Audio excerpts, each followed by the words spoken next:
নমস্কার বন্ধুরা, রিতাস কিচেনে তোমাদের সবাইকে স্বাগত। আজকে আমি বানাবো গাজরের হালুয়া। আমি দেখো 500 গ্রাম গাজর নিয়ে নিয়েছি। এই গাজরটা আমি এবার কেটে নেব। প্রথমে আমি গাজরটা নিয়ে মুখটা আমি কেটে নেব। নিয়ে আমি পিলার দিয়ে আমি এগুলোকে পরিষ্কার করে নেব।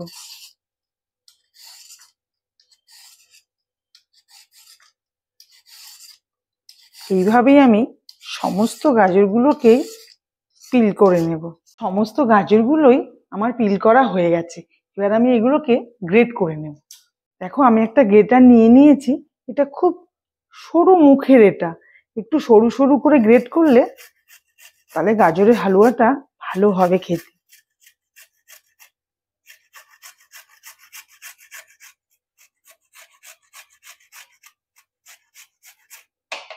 এইভাবেই আমি ছোট ছোট করে গ্রেট করে নেব। দেখো এইভাবে আমি সমস্তটাই গ্রেট করে নিয়েছি। এরকম ছোট ছোট করে গ্রেট করবে, তাহলে খুব ভালো হবে।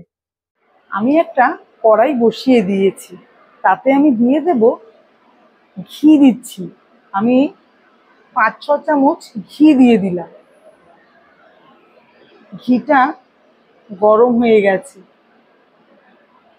আমি দিয়ে দেব কিছুটা কাজু বাদাম। আমি এই কাজু বাদামটা ভেজে নেব। কাজু বাদামটা আমার ভাজা হয়ে গেছে।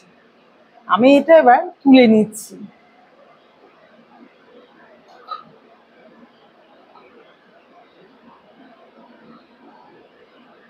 আমি এতে আরো 1 চামচ ঘি দিয়ে দিলাম।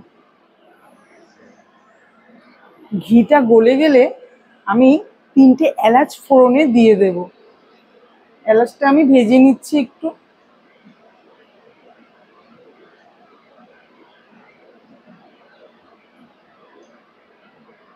এলাচটা আমার ভাজা হয়ে গেছে। আমি এবার দিয়ে দেব গাজরগুলো।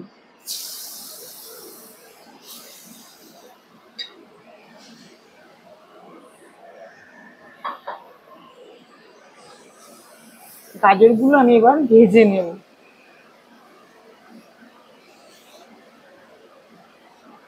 আমি এতে সামান্য একটু নুন দিয়ে দেব। একদমই সামান্য আমি নুন দিয়ে দিলাম। নুন দিয়ে আমি এটা ভাজবো।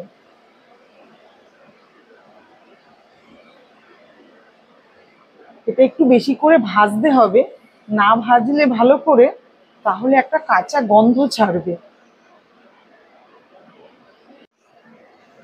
দেখো অনেকটা ভাজা হয়ে গেছে। আমি এবার চিনি দিয়ে দেব।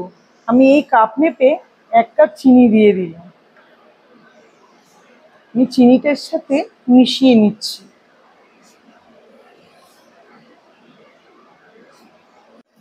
চিনিটা আমি আগে দিয়ে দিলাম, কারণ হচ্ছে চিনিটা আগে দিলে এর গাজরের কালারটা ভালো থাকে, তাই আমি আগেই চিনিটা দিয়ে দিলাম।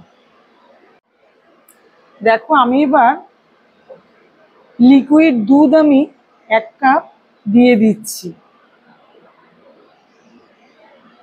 দিয়ে আমি এটা নাড়িয়ে নেব। এটা আমি আগে থেকে জাল দিয়ে ঘন করে রেখেছিলাম, সেই দুধটা আমি দিয়ে দিলাম। দুধটা দেখো অনেকটা শুকিয়ে গেছে। আমি এবার এর মধ্যে অ্যাড করে দেব গুঁড়ো দুধ। আমি 1 কাপ গুঁড়ো দুধ নিয়েছি। এই দুধটা আমি এর সাথে অ্যাড করে দিলাম। দিয়ে আমি এটাকে মিশিয়ে নেব।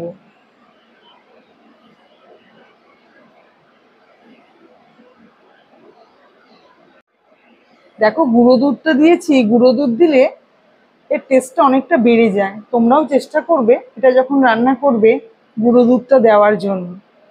আমি এবার কাজু বাদামগুলো দিয়ে দিচ্ছি।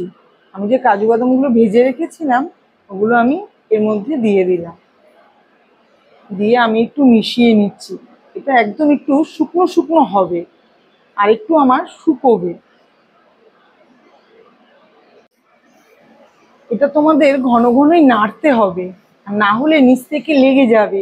লেগে গেলে একটা পোড়া গন্ধ ছাড়বে, বাজে লাগবে। আমার রান্নাটা হয়ে গেছে।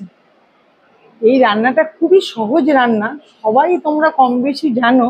তা আমি কিভাবে করলাম তোমাদের সাথে সেটাই শেয়ার করলাম।